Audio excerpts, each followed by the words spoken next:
आइए सुनते हैं आज की कहानी। नमः शिवाय, हर हर महादेव।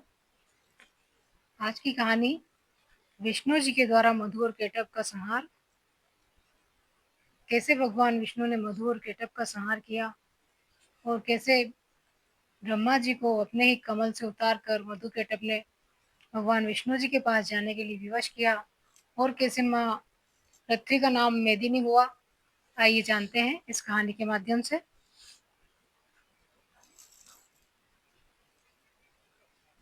ब्रह्मा जी ने अभी वेदों को प्रकट किया ही था कि तभी विष्णु के कान के मेल से दो जीव रेंगते हुए बाहर आए। उनमें से एक को अपनी भूख शांत करने के लिए शहद की इच्छा हुई, इसलिए उसका नाम मधु पड़ा। दूसरा भाई दिखने में किसी कीट के जैसा था, इसलिए उसका नाम केटभ हुआ। उन्हें पता नहीं था कि वे कहाँ हैं, इसलिए दुविधा में भरे दोनों इधर-उधर देखने लगे। दोनों भूख से व्याकुल थे। उन्हें जीवित रहने के लिए कुछ चाहिए था, किंतु उन्हें अपने चारों ओर बस केवल पानी, जल दिखाई दे रहा था। मधु और केटभ ने उस पौष्टिक द्रव्य को पीना शुरू कर दिया और दोनों बेहद शक्तिशाली हो गए। जैसे जैसे उनके शरीर बड़े होते गए, वैसे उनका सिर का आकार भी बढ़ता गया, क्योंकि वे अब अहंकार से भर चुके थे। इस विश्वास से भर कर कि वे उस क्षेत्र के स्वामी हैं, दोनों ने ब्रह्मांड की खोज आरंभ कर दी। भटकते हुए दोनों ब्रह्मा जी के पास जा पहुंचे। अपने कमल के ऊपर विराजमान ब्रह्मा जी को देखकर दोनों भाई सृष्टिकर्ता ब्रह्मा जी का विरोध करने लगे। पूछा उनसे, आप कौन हो? तुम कौन हो? यह पुष्प आसन केवल श्रेष्ठ लोगों के लिए है। तुम्हारी हिम्मत कैसे हुई इस पर बैठने की? उन्होंने रोषपूर्ण स्वर में पूछा।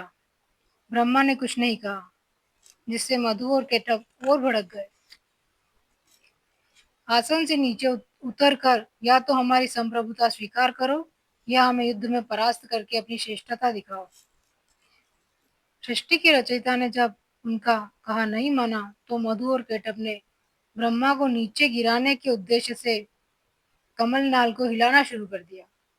बेचारे ब्रह्मा पुष्प को कसकर पकड़ के रखे, किंतु वेद उनके हाथ से फिसल गए और पुष्प की पंखुड़ियों के बीच की दरारों में से एक एक करके नीचे गिरने लगे। दोनों भाइयों ने वेदों को पानी के नीचे छिपा दिया और ब्रह्मा को धमकी देने लगे कि वे उनके द्वारा तब तक बनाई गई सृष्टि की प्रत्येक वस्तु को नष्ट कर देंगे।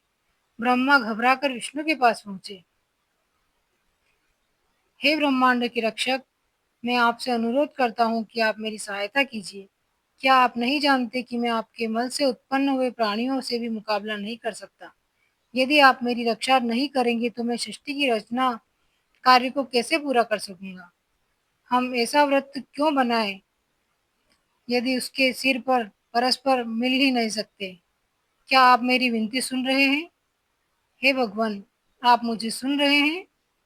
दुर्भाग्य से संरक्षक विष्णु तो पहले ही योग निद्रा में प्रवेश कर चुके थे। वह जागने और सोने के बीच की ऐसी स्वप्नहीन अवस्था थी जिसमें उन्हें किसी बात की सुध नहीं रहती। ब्रह्मा चिल्लाते रहे, किंतु विष्णु हिले तक नहीं। मधु और केटभ खिलखिलाकर हंसने लगे, किंतु विष्णु पर कोई प्रभाव नहीं पड़ा। रचयिता ब्रह्मा को जब कोई उपाय नहीं सूझा, तो उन्होंने भगवान को जगाने के लिए निद्रा यानी नींद का आह्वान किया। हे निद्रा, आपकी शक्ति से नारायण सो गए हैं। मैं प्रार्थना करता हूँ उन्हें आलिंगन से मुक्त कर दीजिए, ताकि वे हमें मधु और केटभ से मुक्ति दिला सकें, क्योंकि दोनों की इंद्रियों ने उन्हें अपने वश में कर लिया है। वे जो देख रहे हैं उससे इतने प्रभावित हो गए हैं कि उसे अनुचित ढंग से प्राप्त करना चाहते हैं। निद्रा, कृपया विष्णु को मुक्त कर दीजिए, उन्हें मुक्त कर दीजिए। निद्रा ने अनुरोध का उत्तर दिया, जिसके प्रभाव से संरक्षक विष्णु ने अपने कमल से नेत्र खोले। ब्रह्मा की ऐसी दशा देखकर वे तुरंत समझ गए कि समूची सृष्टि संकट में है। मधु और केटभ से टक्कर लेने के लिए विष्णु ने तुरंत एक नया रूप धारण करना आरंभ कर दिया। ब्रह्मा ने उस तेजस्वी अयालधारी को देखा। वह विष्णु का अश्व अवतार था। प्रभु हयग्रीव बन गए थे। अश्व के सिर वाले। युद्ध आरंभ हुआ तो विष्णु ने महसूस किया कि वे मधु केटक की जोड़ी को मारने में असमर्थ हो रहे हैं। एक भाई थक जाता तो दूसरा लड़ने लग जाता। उन्हें युद्ध करते 5,000 वर्ष बीत गए। ब्रह्मा पूरी तरह थक चुके थे। उन्हें समझ में आ गया कि शारीरिक शक्ति द्वारा काम नहीं बनेगा। दोनों भाइयों को परास्त करने के लिए दिमाग का उपयोग करना होगा। विष्णु ने अपनी गदा नीचे रख दी और हाथ जोड़कर अत्यंत मधुर स्वर में मधु केटक से बोले, वाह, मैं तुम्हारे कौशल के आगे नतमस्तक हूँ। तुम दोनों वास्तव में अतुलनीय हो, अजय हो। मैं तुम्हारी शक्ति का प्रमाण करते हुए एक तुम्हें वरदान देना चाहता हूँ। कुछ भी मांगो, वह तुम्हें अवश्य प्राप्त होगा। तुमसे वरदान? मधु और केटव ने उपहास किया। उस दुर्लभ व्यक्ति से जो स्वयं हमारे सामने भयभीत खड़ा है, जिसकी नीली त्वचा डर से और भी नीली हो गई है।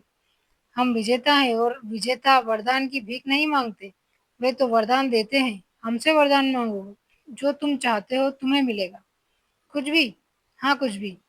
विष्णु को इसी अवसर की प्रतीक्षा थी। वह मौका आ चुका था। उनके चेहरे पर शांतिप्रद मुस्कान छा गई। तो मुझे यह वरदान दो कि मैं तुम दोनों को मार सकूं। वहां मौन छा गया।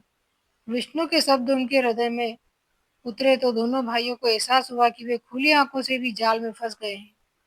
परंतु वचन दिया जा चुका था और अब उसे तोड़ने का कोई प्रश्न ही नहीं था। मधु केटक को मौत का साया अपने सिर पर मंडराता दिखा तो जीवित रहने की वृत्ति जागृत हो उठी। उन्होंने नीचे देखा कि किस तरफ पानी और चारों और अंतहीन ढंग से फैलता जा रहा था। उन्होंने स्वयं को बचाने के लिए आखिरी दांव खेला। दोनों एक स्वर में बोले, तुम हमें मार सकते हो, किंतु एक शर्त है कि हम ऐसे स्थान पर मरना चाहेंगे जहां पानी ना हो। हयग्रीव पुनः मुस्कुराए। उन्होंने हाथ फैलाकर अपना आकार बढ़ाना शुरू कर दिया। उनका आकार बड़ा होता जा रहा था, बड़ा और बड़ा और बड़ा। इतना आकार बढ़ चुका था कि मधु और केटक को अपना चेहरा दिखाई नहीं पड़ रहा था। उन्हें पानी के ऊपर केवल हयग्रीव का एक रूप एक विशाल नीले पर्वत के समान दिख रहा था। वह नीले आकाश से मिल चुका था। फिर हयग्रीव ने मधु और केटक को अपनी एक एक जंघा पर रखा और दोनों का सिर काट डाला। विष्णु के कानों से उत्पन्न हुए मधु और केटक का अंत विष्णु की जांघों पर हुआ। चूंकि विष्णु ने मधु का वध किया इसलिए उन्हें मधुसूदन भी कहते हैं। ऐसा लगता है कि जितना अधिक सृजन करूंगा विनाश करने के लिए, उतना ही अधिक शक्तियां पैदा होंगी। ब्रह्मा बोले, हमारी रक्षा करते रहिए नारायण, जैसे आपने अभी की। संभवतः मैंने कुछ नहीं किया। संरक्षक विष्णु ने उत्तर दिया, शायद ब्रह्मांड ने मेरे माध्यम से अपनी रक्षा की है। वेदों को पुनः प्राप्त करने के उपरांत विष्णु ने दोनों भाइयों के शव से मेद और वसा को निकाला और उस मेद से ब्रह्मा को भूमि का निर्माण करने का आदेश दिया। इसलिए पृथ्वी को मेदिनी भी कहते हैं और इसके मिट्टी को उपभोग के लिए अनुपयुक्त माना जाता है। दोनों शव के पिंड के शेष भाग छह छह टुकड़ों में बिखर गए, जिसने पृथ्वी को बाहर भूखंड लिए प्लेटों का निर्माण हुआ। अपने कमल पर आसीन हुए ब्रह्मा ने पुनः सृष्टि की रचना का कार्य आरंभ कर दिया। उन्हें आशा थी कि इसके आगे का मार्ग शांतिपूर्ण होगा, परंतु उनकी मुसीबतें तो अभी शुरू हुई थी। नमः शिवाय।